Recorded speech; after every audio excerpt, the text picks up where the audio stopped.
ನಮಗೆ ಪದ್ಧತಿಗಳು ಅನುಸರಿಸಿ ಅದನ್ನು ಕಾರಣಿಕ ನುಡಿಬೇಕು.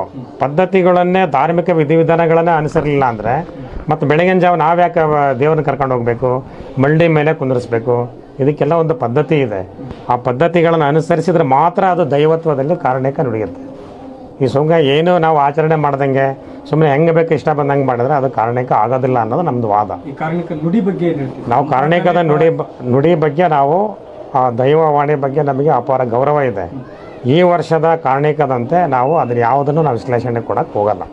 ಯಾಕೆ ಅಂದರೆ ಧಾರ್ಮಿಕ ವಿಧಿವಿಧಾನಗಳ ಪದ್ಧತಿ ಪ್ರಕಾರ ಅವು ಆ ವಾಣಿಯನ್ನು ಆ ಗೊರವಯ್ಯನವರು ನೋಡೋದಿಲ್ಲ.